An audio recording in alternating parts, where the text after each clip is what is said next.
ঐতিহ্যবাহী সিলেটের এমসি কলেজের একজন ইংরেজি বিভাগের মেধাবী শিক্ষার্থীর উপর হামলা এবং তার রক কাটার প্রচেষ্টার বিরুদ্ধে বাংলাদেশ জাতীয়তাবাদী ছাত্রদল ঢাকা বিশ্ববিদ্যালয় কর্তৃক আয়োজিত আজকের এই তাৎক্ষণিক বিক্ষোভ পরবর্তী সমাবেশে উপস্থিত বাংলাদেশ জাতীয়তাবাদী ছাত্রদল ঢাকা বিশ্ববিদ্যালয়ের বিভিন্ন পর্যায়ের নেতৃবৃন্দ, উপস্থিত ঢাকা বিশ্ববিদ্যালয়ের ছাত্র রাজনীতির আঁতুড়ঘর বিভিন্ন হল পর্যায়ের নেতৃবৃন্দ সহ আমার সামনে উপবিষ্ট ইলেকট্রনিক এবং প্রিন্ট মিডিয়ার ভাই ও বোনেরা, সবাইকে জানাই রক্তিম শুভেচ্ছা ও বিপ্লবী অভিনন্দন।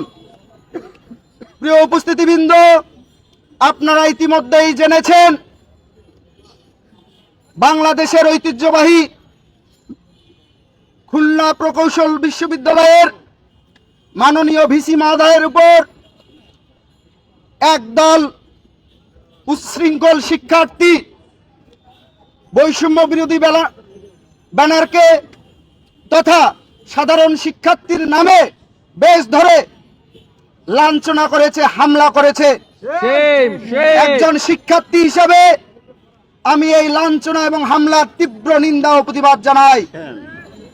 একই সাথে আমরা কি দেখলাম, 5 আগস্ট পরবর্তী সময়ে ছাত্র জনতার মধ্যে যে ঐক্যের সৃষ্টি হয়েছিল, বাংলাদেশকে একটি প্রকৃত গণতান্ত্রিক রাষ্ট্র হিসাবে বিশ্বের দরবারে সুপরিচিত করবে বলে সেই ঐক্যকে বিনষ্ট করার জন্য একটি গুপ্ত সংগঠন উঠে পড়ে লেগেছে।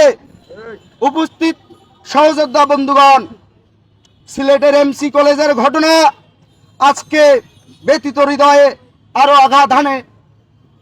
বুকে রক্তক্ষরণ হয় যখন সেই বুয়েটের আবরার হত্যার কথা স্মরণ হয়।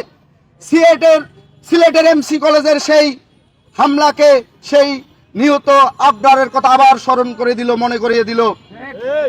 বিগত ফ্যাসিস্ট হাসিনা হাজতের 15.5 বছরে বাংলাদেশের শিক্ষা প্রতিষ্ঠানগুলোতে ফ্যাসিবাদের দোসর তৎকালীন ছাত্রলীগ নিষিদ্ধ ঘোষিত সংগঠন একের পর এক গেস্ট রুম, গণরুম করে সাধারণ শিক্ষার্থীদের জোর জুলুম করে মিছিল বড় দেখানোর জন্য টেনে হিসড়ে নিয়ে মিছিল করাতে বাধ্য করত।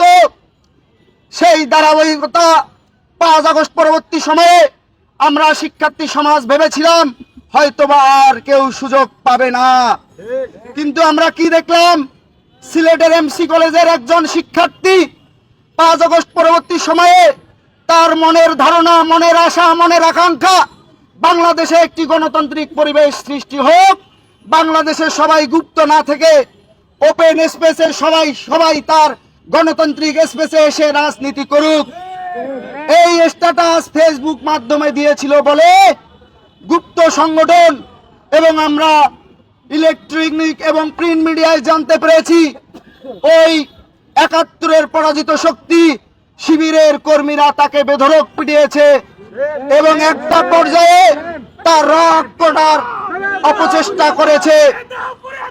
বাংলাদেশ জাতীয়তাবাদী ছাত্রদল ঢাকা বিশ্ববিদ্যালয় ক্যাম্পাস থেকে আমি স্পষ্ট ভাষায় হুঁশিয়ারি করে উচ্চারণ করে বলে দিতে চাই,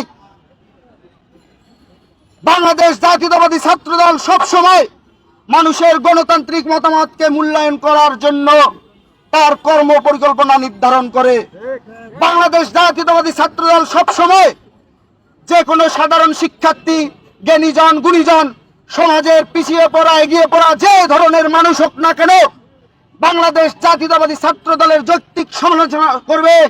আমরা সেই সমালোচনাকে আমলে নিয়ে আমরা আমাদের মতামতের সাথে সমন্বয় করে ভবিষ্যতের কর্ম পরিকল্পনা নির্ধারণ করি।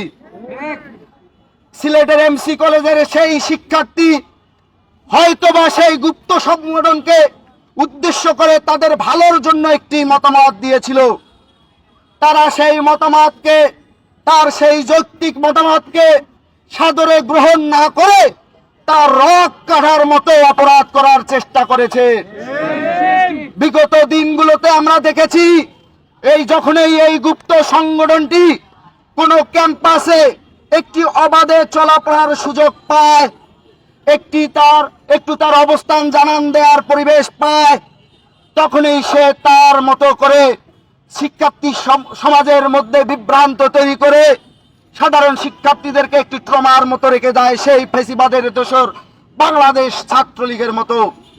আমি বাংলাদেশ জাতীয়তাবাদী ছাত্রদল ঢাকা বিশ্ববিদ্যালয়ের পক্ষ থেকে সেই গুপ্ত বাহিনীকে হুঁশিয়ার উচ্চারণ করে বলে দিতে চাই, আমরা মনে করেছিলাম আপনারা ৭১-এর পরাজিত শক্তি হলেও ২৪-এর ৫ আগস্ট পরবর্তী সময়ে জাতির কাছে প্রকাশ্যে ক্ষমা চেয়ে স্বাভাবিক রাজনীতির চর্চা করবেন।